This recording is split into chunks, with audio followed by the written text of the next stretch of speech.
I speak the lingo. So Mark on point with his lance. And we just were away. Nope. Well, I think we'll go to the second match, ladies and gentlemen, and let this go for the moment. So we will change our riders. So Harry Paston will now ride against Giorgio Flanchet. Oh, and they miss. Can we have an R? Harry taps his lance on the hilt, on the tilt. So we'll just return quickly to your ends, gentlemen. Quickly. So, Giorgio, prego, avanti, avanti. Harry doing exactly what I asked him to do. Bless him. He is English, of course he does understand.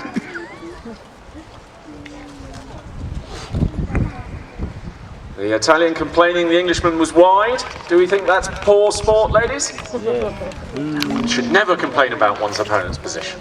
Deary me. So they're two passes together. So Mark is armed and turning. Giorgio is armed and ready. Spur on.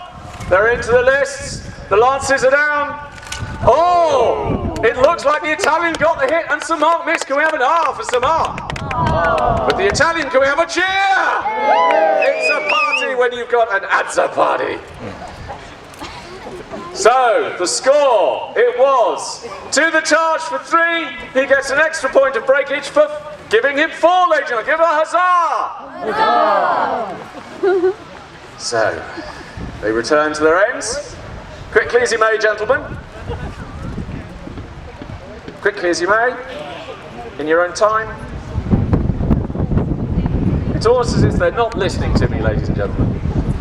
To be honest, the helmets they wear are heavily padded for very obvious reasons, and this does limit your ability to hear sounds. So, they're going to go and achieve another lance and have another pass. So Mark, displeased with his lack of score. Giorgio grinning like the happy little Italian he is. So Giorgio has his lance. So Mark has his lance. So Mark getting a bit eager. And this is a bit irregular, but we'll go for it. And it's a double break, ladies and gentlemen. Huzzah! Both striking. Who scores for Giorgio? Giorgio breaks to the charge for 3. So Mark breaks to the arm for 1, and the lances are thus. The breakage is this lance. This will be Giorgio's lance. Giorgio, another 4 points. Can we have a cheer? So the Italian showing his mettle, doing very well there. And we've got a gentlemanly clasp of hands. Can we have a round of applause for the chivalry, ladies and gentlemen?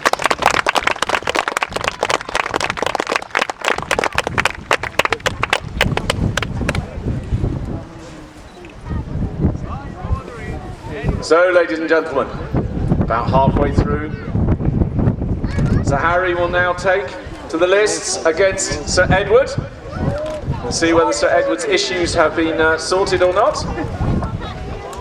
As you can imagine, this wind is a little disquieting to the horses. So I think Sir Edward's just going to take a practice run to reassure his horse. Maybe not. Who knows? Knights, they're a rule unto themselves, ladies and gentlemen.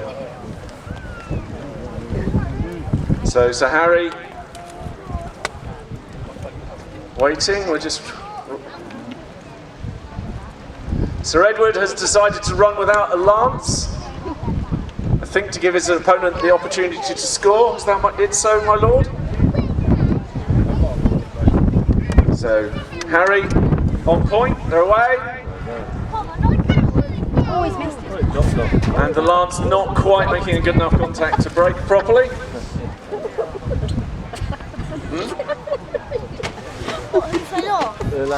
So we'll just let Sir Edward achieve the other end of the lists. Young Harry will scamper down as fast as he may.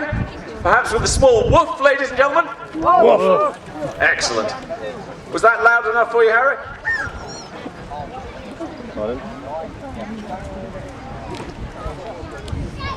So, we're ready for our pass. Young Harry putting his visor down, indicating he's ready for his lance. So Edward, being incredibly chivalrous, he has decided to run as nothing more than a living target. I'm sure he'll want to put his visor down there. He has. He indicates his readiness. His spur on. This is chivalry, ladies and gentlemen. There is no way that Sir Edward can score, but he can make a very shiny target. Give him a huzzah! So, where'd the hit go, my dear? To the Taj for 3 points and a point for breakage, because of course he was the only person to break.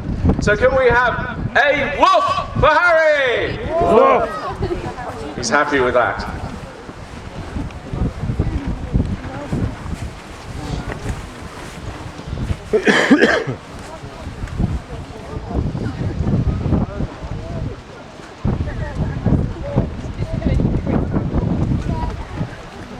So Harry gets very little rest, ladies and gentlemen. He's going to have to run against Sir Mark, because Sir Mark needs the opportunity to score some points. A question from Harry: where are would Sir Mark's lances be? So we're going to need lances for Harry up the other end. We got some lances for Harry up there? Looks like it. So these will be the last 2 passes before we total the scores and find out who is going to joust against the king. Are you excited about seeing the king joust, ladies and gentlemen? Yay!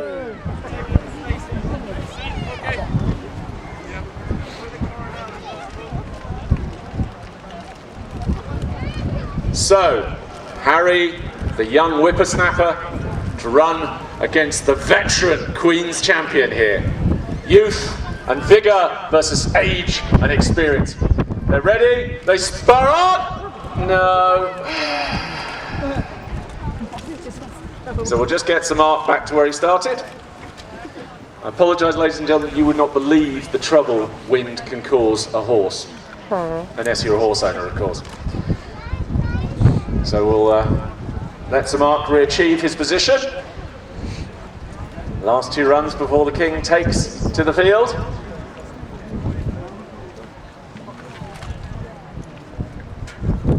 So Sir Mark just wants to make some adjustments.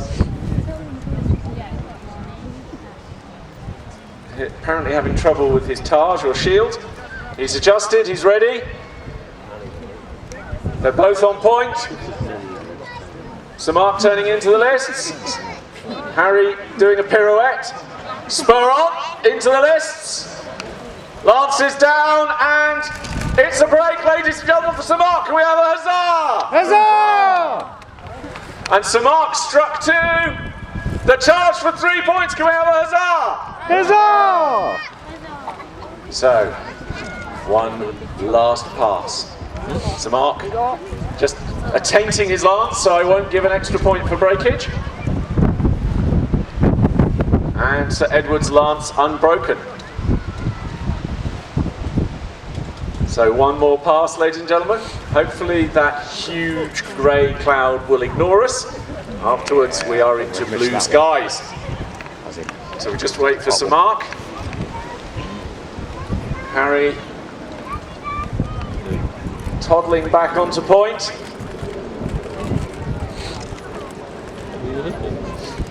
Neither has their visor down. Sir Mark's visor is down.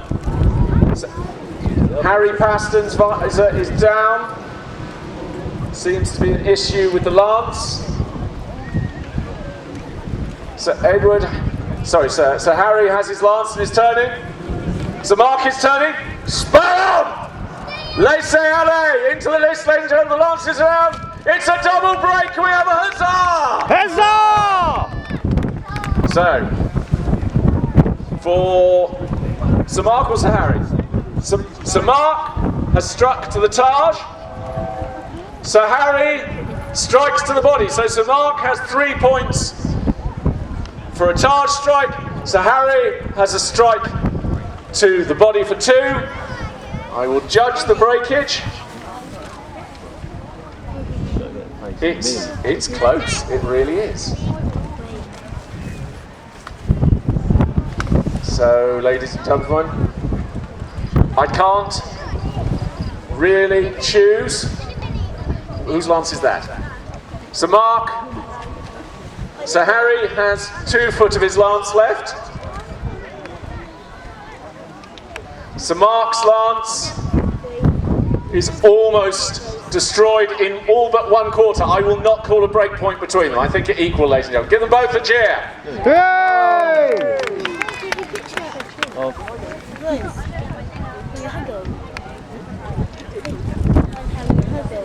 Do pictures then, Daddy? How do you do that? Oh yeah, that. So, ladies and gentlemen, the final scores are just being added up. How do you make it do that? So Edward, sadly unable to break his score, not counting. With 9 points equally, Sir Harry and Sir Mark. In these difficult conditions, that is a creditable score, ladies and gentlemen. But romping ahead with 11 points, Giorgio Francesco Azzopardi.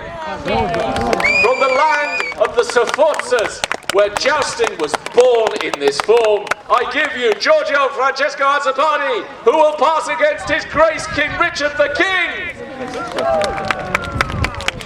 Gentlemen, other jousters, you have done well. I thank you. Retire and rest. So it will now take us a small moment. Who is for the King? Yay! At this point, can I remind you, he can burn your houses down? Who is for the King? Yay! Who is for the Italian? Ooh. Who is for the King? Yay! Who is for the Italian? That's better. But look at the smile. The smile, my lord. Yes, that's it. It's a smile. It's like the sun breaking through the clouds. Is it not the royal smile, ladies and gentlemen? Round of applause for the King for smiling. So, ladies and gentlemen, the King is almost ready to take to the field. We will be having 3 passes. A maximum 12 points achievable. Should there be a tie, we will proceed to sudden death. Ladies and gentlemen, sudden death, you should go ooh. Sudden death! Ooh! Yes. So the gentleman that gets the best breakage, even if they tie again, we will go again till there is a clear lead. Are you excited? Yay! Do you want to see the King joust? Yay! The King is armed, his visor is down. Giorgio likewise, they're into the list. Spur on! Laissez aller! And it's a break for the King! Huzzah! Huzzah! And where did he... Yes, predictable, isn't it? And guess what? The King broke to the Taj with 3. There's nothing left of his lance. 4 points! Huzzah! The Italian unbroken. So we'll just wait for the gentleman.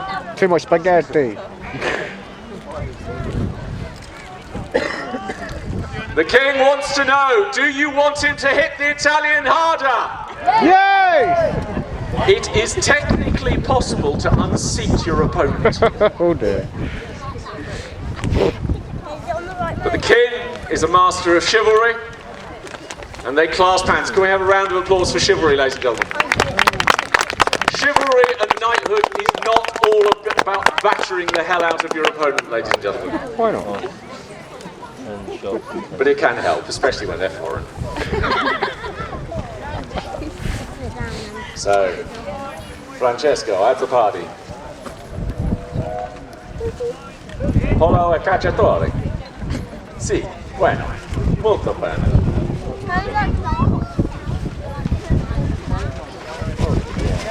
Ready? Spur on. They're into the list. The lances are down. And it's a break for both of them. Huzzah! Huzzah! So, who scores for the King? And the King has hit to the Taj. Okay. And the Italian has struck to the arm for a point. Who has the better breakage, ladies and gentlemen? Let's see those lances. This is the point at which I risk my castle, my livelihood, and my head.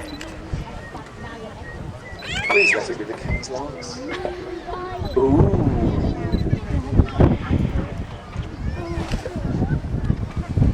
Giorgio has the breakage. The king has called it himself. So, 2 points for Giorgio, 3 points for the king. The king, 3 points in the lead. Go on, tell me. If Giorgio gets a tard and the breakage, and the king misses, he may well win this. So the king could still lose. Can we be a bit worried? Nah. But based on what he's done so far, I think we're pretty home safe with the king winning. The king is ready. Giorgio is picking his lance and about to turn in. The last pass, hopefully. Spur on! They're into this, laissez aller, the lances are down. Oh, I saw where that went. Did you hear that crash, ladies and gentlemen? Huzzah! Can we have a huzzah for the king? Huzzah! Giorgio, unbroken. The king struck to the tard. The king has demolished his lance. The king gets 4 points. We're all surprised. There is no script, trust me. So, ladies and gentlemen, even with my limited mathematical ability, I think we can say he's done it again, hasn't he? Is it a perfect 12? Oh no, it's not. Oh dear, he's dropped a point. Can we have an R? But he's won, so let's have a huzzah! Huzzah! The king is victorious. Thank you, the lords. I think that is amazing, ladies and gentlemen. I think it bodes well for his battle against the usurping Welshman. I'm sure he's going to win, aren't you? Did I mention I was a Lancaster? Oh, sorry, quick slip of the tongue. No, nothing, my lord. A small frog. I just went Lancaster. So, ladies and gentlemen, I would like you to cheer roundly for the king before I lose my head. Hip hip! Hooray! Hip hip! Hooray! Hip hip! Hooray! I would like you to put your hands together for our knights. A small, excited cheer for my ground staff that have run about and picked things up. A knowledgeable and appreciable round of applause for my score ladies, who are doing a wonderful job. And last but not least, 3 rousing huzzahs for some special people without whom we would simply be beating coconuts together. Ladies and gentlemen, our horses. Hip hip! Hooray! Hip hip! Hooray! Hip hip! Hooray! Ladies and gentlemen, we are Destrier. It has been our pleasure to entertain you here at Bosworth again. You are an amazing crowd. Give yourself a round of applause. We will now return to our encampment to arm for war, which I'm sure the king will win. And then you might hear the dulcet tones of somebody that sounds like me called Stanley on the battlefield. I am Sir Rupert Hamilton. I am your humble servant. We are Destrier. Goodbye. Well, many thanks go to Sir Rupert and the members of Destrier as they retire from the lists and prepare for their role in the battle reenactment to follow later this afternoon. Let's give them one more round of applause, ladies and gentlemen, as they leave the arena. It's been a wonderful spectacle this afternoon.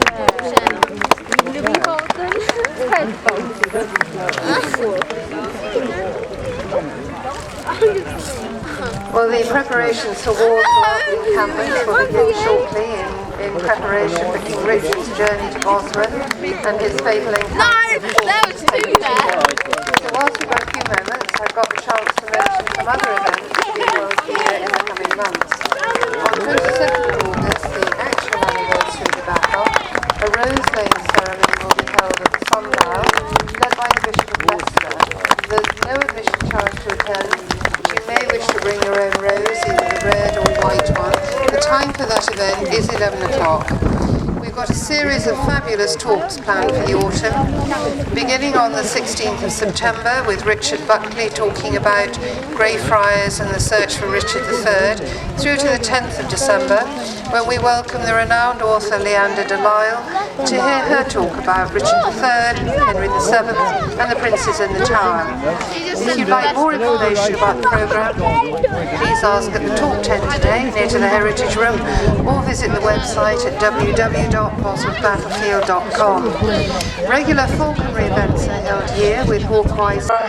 In theory, Richard's got a really strong point. Top of Albion Hill, he's got his guns from the tower, all the raid ready to go.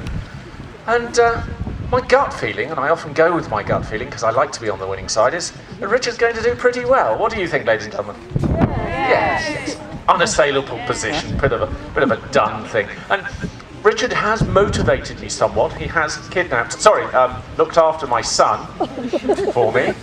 I do have other sons though, so that may not be as sure as he thinks it is. Well, we'll see what happens, won't we? Really? So, yes, well, there's the army. Can we have a cheer for the Yorkists? Yay! Can we have 3 cheers for our most noble majesty? Yay! So here we are, Bosworth Field. Sutton Cheney just over the horizon. The king hasn't had a good night, I can tell you. Apparently had really bad owl problems. And it's a bad sound when you hear an owl tweeting. It can mean impending death. Hopefully the death of the usurper, Henry. Did I mention I'm related to him at all? Something to do with my sister, you know. We don't talk about it much at Christmas. So here is the Yorkist army, ladies and gentlemen. Now, as soon as they've arrayed, we are going to do something. Ladies and gentlemen, this is a real battlefield. 529 years ago, people died here. They died because they believed they were fighting for a better England. And that is something we should honour. Be you Yorkist, be you Tudor, be you Lancastrian, be you Stanley. You must honour those people. So as soon as the Yorkist army is arrayed, I will communicate to the master gunner, who even now will be priming his guns, and we will fire a single shot. And I would implore you to maintain silence for a minute in honour of those who fell. People we honour with our mummers play, and you honour by remembering their deaths and coming to this display. So as soon as the archers get into position, we will begin the minute's silence.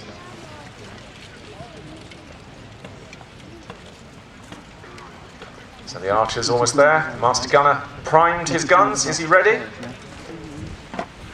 So just a few more moments, ladies and gentlemen, and I would ask a minute's silence from you. The troops, once they are ordered, will fall silent, and we will bow our heads. The troops are ready. I wait for silence. The sergeants, the vintners giving their last orders. Silent falls across the ranks of the Yorkist army. We bow our heads for a minute's silence.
So, ladies and gentlemen, we've honoured the dead. So he has archers, he has men-at-arms, he has billmen. He matches in type everything Richard has. But Richard has more men. They both have more men than me, which is why I'm staying out for the moment. So the various commanders arraying themselves. The Oxfords have gone straight in, ladies and gentlemen. They're not wasting a moment, they've gone straight in. Arrows start to fly. They fall amongst the ranks, finding gaps in the padded or mail or steel protection. Men fall, screaming. The Oxfords are in, ladies and gentlemen. My Lord Howard replies viciously. Look, ladies and gentlemen, look at the power of their strikes. I can see blue and white going in there. Some of the Lancastrians left over from previous battles. And yes, the Tudors are going in, ladies and gentlemen. Who is for King Richard? Yay! Who is for Tudor? Who just wants a quiet life with no war? So, I don't think I'll commit the boys yet. No, that's taking it easy. Excellent. Yes. The first push has started. Now, Tudor's had to come uphill. His men are tired, so the initial advantage is definitely to Richard. You can see the bills hacking down, the spears lashing out. On the edges, men-at-arms in full plate with poleaxes crushing their opponent's skulls. Some skirmishers going in here from the Woodvilles, being met by stout men in Murray and blue. Their bills thrashing down. Swordsman on the end trying to get in and break the lines. Really, we can't see much more than the flashing of weapons and the cries of men fighting. And remember here, ladies and gentlemen, men die. Women will be widows tonight. This is serious. The Yorkists committing a reserve. They're trying to push back Tudor's early advance. I really can't see which way it's going yet. I mean, Richard does seem to have the advantage. Should I send the boys in? Yes. Is it time to commit? Yes. Oh, the Yorkists are starting to lap round. Definitely, the Tudors are having a hard time with it, ladies and gentlemen. Can we have an R of sympathy for the Tudors? Oh. Some of them won't be going home for tea tonight. Now, the sensible thing to do, and this is what I do, is retreat. Reform and come at them again. So, will Tudor call his forces back? Can he actually see what's going on from the back there? There are men dying and down. I'm sure the Tudor forces must retray at some point. I can see the line starting to break apart. More guns scything down the hill towards the reserves. It's not going well for Tudor. I hope I didn't annoy Richard too much. Oh dear. Percy, however, still behind the bar. So it's evenly matched, but I think the long march up the hill is not helping.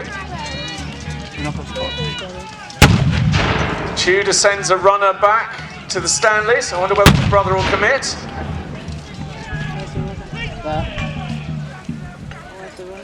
He's moving up. I'm not sure, brother dearest, I'm not sure you're going in a bit early. We don't really want to upset Richard, do we? And it's not a done thing yet. The lines have broken apart. The first pass has been inconclusive. Richard's lines appears to have held, ladies and gentlemen. Does this please you? Yay! It worries me because it looks like my brother's committed. Maybe he should be committed. Madness, sheer madness. So, what has Tudor said to my brother? Maybe it's an offer of more lands and money. He could always do with more money. Being rich is very difficult. Definitely looks like the Stanleys are coming in to support Tudor. My neck's on the line. Oh no, he's stopped just short. Oh, thank God for that. Ah, here comes the Yorkist thrust. One of the block, Howard, hot-headed Howard, has committed already. He's in there. They're against Oxfords, I think. Yes, they're mixed in. You can see flashing blades, the battle pennants streaming, and yes, my brother's committed. Oh well, there go my lands if Richard wins. Yes, we're in against the Yorkists. The die is cast. Ladies and gentlemen, a Tudor! Oops. So, battle well and truly joined. Now at this point, my bacon's really cooked if Percy commits. Hopefully he's thinking about how many of his relatives lie in a tomb by supporting York. Is he moving? No. Right, I can breathe with a sigh of relief. It looks like the battle's now evenly matched, ladies and gentlemen. My Stanley forces, sterling work there, boys. Try not to die, you're expensive. My Stanley forces have committed. The two armies are now evenly matched. This might be a bit worrying for Richard. He does have the better tactical position, but at the moment it doesn't look like his assault's getting through. It doesn't. I mean, the Oxfords have actually repulsed Howard, and the rest of the Yorkist advance does appear to be stalling slightly.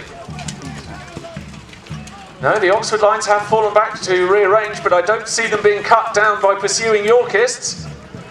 I think the Tudor forces have held, ladies and gentlemen. What think we to that?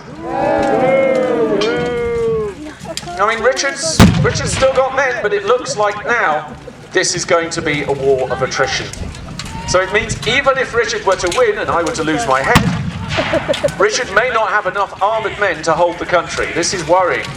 I think Richard's got to look for a new strategy. The Tudors are holding well. Stanley's doing amazingly well there, ladies and gentlemen. Could we have a cheer? We are putting up a good fight. Thank you. I can see the Oxfords regrouping. I can see the Stanleys breaking off. Still quite inconclusive. Some of hot-headed Howard's boys have followed the Oxfords down the hill, but they've been stopped dead. The cannons and the smoke and the smell. I told you gunners smell. It's the sulphur, it makes them very windy. Archers coming forwards. Replies from the cannons and the handguns from Burgundy that Henry's brought with. Henry doing very well at the back there. Looking very shiny. Can we have a wave to Henry? There we are. Hello, Henry. Do commend me to your sister, my mother. No, your mother, my sister. That's it. Now I can see the Stanleys are starting to take casualties, ladies and gentlemen. The battle is even more matched than I thought it was. It looks like the Oxfords have fought Howard's men to a... No, not a standstill, a retreat. Howard's retreating. Can we have an R of apprehension, ladies and gentlemen? The battle now appears not to be going Richard's way. And he's really going to have to rethink his strategy. This could actually end up as a defeat through attrition for him. But as I said, even if he wins, he's going to lose so many men. This won't leave a stable kingdom. And then you know what the French will do, they'll invade, won't they? Dearie me. So the line's breaking apart. The battle inconclusive. The artillery duel continuing. Arrows streaking into the ranks, cutting men down. The floor slick with blood and viscera. This is not a pretty sight, ladies and gentlemen. I can tell you I'm very glad I'm over here with you, because I suspect it's slightly dangerous over there at the moment. I'm glad my brother's leading the men well. The Stanleys retreating in good order and mostly alive. Can we have a cheer? Other side's not doing so well. I do see a slight thinning in the ranks of the Yorkist host. I cannot see Percy's standard taking the field. No, Percy has abandoned the king, ladies and gentlemen. You see, I may be a turncoat, but at least I'm honest about it. Percy's left him high and dry while playing lickspittle. Can we have a boo for Percy? Dearie me. Well, stalemate. Utter stalemate. Howard's attack appears to have been repulsed. The Oxford cutting them to pieces there. Richard won't be happy. Richard definitely not happy. It may be that the Tudors will try a final assault up the hill. It's entirely possible. Now, if I were in charge now, I would probably go forward in chevrons, boar snouts as they're known. The Yorkists do have the stronger position, but would they be able to hold it? It looks like the Yorkists have taken the initiative and come down the hill. They're engaging the Stanleys again. So yes, we've definitely got a meeting of armies here. My boy's putting in a good fight. I can't see much of what's going on at Howard's end of the battle.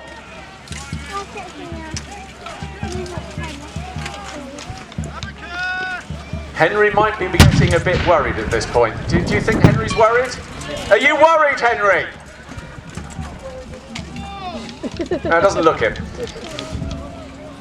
But at the same time, the other end of the battlefield, Richard's surveying. He's not happy. This is not the decisive, crushing victory he had hoped for. Percy, in abandoning him, has forever devastated that wish to crush Tudor. Obviously, my troops committing on Tudor's side haven't helped, but, you know, that's the way the wind blows, ladies and gentlemen. Once a Stanley, always a Stanley. I've sat on more fences than you've had hot dinners. It's all looking terribly inconclusive, ladies and gentlemen. I wish I could be more informative, but really, it could go either way. It may be a time for desperate measures, ladies and gentlemen. Certainly a few of the Yorkists are going down. I can see men limping away from the Yorkist lines. One of them's just collapsed, ladies and gentlemen. It's not going well. What will Richard do? What will Henry do? What will I do? Have I committed to the wrong side? Brandon is struck from the saddle! Tudor standard falls! Oh God, I'm on the wrong side. Tudor's taken a leaf out of my book and gone hidden in a bunch of armoured men. Oh, that's all right. Oh, I was really worried then. Now Richard is seeking Tudor out. The few remaining men that he has with him follow him. Tudor wedged in a schiltron. Now, Richard may be in trouble here, ladies and gentlemen. The one thing you never do is cavalry assault mixed troops. You need to defend yourself against the men on horseback, but at the same time, the foot troops can get all around you. You're vulnerable. There are several places, particularly in the rear of the armour, that are vulnerable. Richard's been struck, ladies and gentlemen. He's taking Surrey away. You can tell by the way he's taken a blow to his backside, ladies and gentlemen. Yes, a billman appears to have thrust into the weak point between the saddle and his leg. He can no longer control Surrey. Is he retreating? No, even though he's wounded, Richard has managed to dismount. With him goes Sir Percival Thule, ever his standard bearer, ever loyal. Oh my gosh. Richard's going back in on foot, ladies and gentlemen. He wants Tudor, and he wants him badly. The rest of the battle continues unabated. What Richard hasn't realised is that there's actually a flanking force. This could go very, very wrong. Tudor still protected by his household, the Welsh levies. Richard limps forward, takes his force of men in with him. A flanking force is spread out.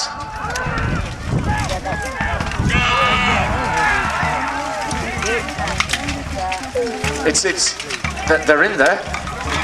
It's not looking good. Many of Richard's bodyguard have already fallen, ladies and gentlemen. I can see the royal colours, they're still flying. That means Sir Percival Thule's still up. It's getting unpleasant, ladies and gentlemen. Wait a minute, I can see Richard's standard wavering. It looks like Sir Percival Thule's been struck. Sir Percival Thule's had both his legs cut. He's going down, ladies and gentlemen. His femoral artery's cut. Oh, that's red. Ooh. Sir Percival Thule is down, ladies and gentlemen. The standard's falling with Sir Percival. Richard's been singled out. A billman has struck him. A blade has gone into his helmet. A knife was wedged up the back. Oh, that's through the brainstem. Richard has fallen, ladies and gentlemen. They strip his helmet from him. A bill, no, a hand and a half has glanced off his skull. They still don't think he's dead. A bill stroke goes down. Ooh. The king is dead, ladies and gentlemen. The king is dead. Long live the king! King Henry, huzzah! Oh, I'm relieved. I can see the Welsh levies beginning to strip Richard's corpse. Where's Howard? Howard's isolated. I think young Howard's down. The massacre begins, ladies and gentlemen. The last few surviving Yorkists slaughtered where they stand. Richard's humiliated, bloodied corpse, a flap hanging from his skull. The last few Yorkists, oh, that was painful. All that waits now is the crown. Has anybody seen the crown? Because without the crown, good Henry, my relative, I did say that, didn't I? Good King Henry cannot truly be king without the crown. We now wait, see if somebody can find the crown. The Yorkist cause is lost. I'm sorry, are there any Yorkists left? No, you're all dead, sorry. We wait with bated breath. The crown! I see the crown! The crown is in Henry's hand, and I kneel to my liege, King Henry, 7th of that name. Huzzah! Huzzah! Huzzah! A Tudor! A Tudor! And meanwhile, Richard's corpse is stripped. Ladies and gentlemen, some say Richard was a bad king. I'm a Lancastrian. I'm not exactly on his side. He started universities. He was a good governor. And it was probably Buckingham that did the boys away. But he is dead now. We may mourn him, but he has passed. Who knows what he would have achieved had he lived? Would he have been the great king that he had the potential to be? Possibly. But from the line of Tudor come a line of kings and queens without par. Henry VIII, who beat the French at the Golden Field. Elizabeth, who smashed the Spanish Armada and who made England the sea power it was that led to Britain being great. So can we on that basis agree, ladies and gentlemen, that the Tudors were worth it? A Tudor, a Tudor! I've got a hostile crowd, haven't I? So, ladies and gentlemen, I ask you to consider the dead. The women that were widowed, the children left fatherless. A sad thing. I have it within my power, though, to raise the dead. Let the dead arise. Gentlemen, to your feet. Ladies and gentlemen, we have presented to you the Battle of Bosworth. The Wars of the Roses Federation, the gunners, the cavalry provided by Destre, and all those who have worked to bring this battle to you today. That we will remember, for whatever reason we wish to, the Battle of Bosworth. The men will now array before you. Victorious Henry will come before you, and the stripped and bloodied corpse of Richard will start its long and sorrowful journey into Leicester, to a small car park, where 500 years later or so, he will be uncovered and laid to rest as a King of England deserves. So I ask you to cheer the victor, but also to mourn poor Richard.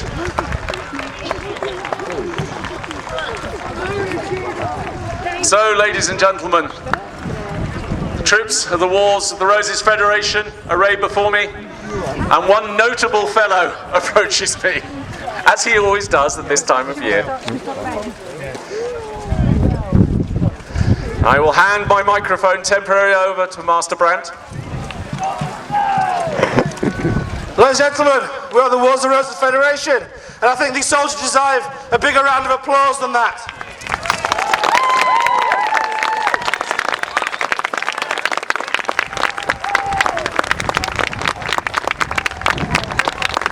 Louder.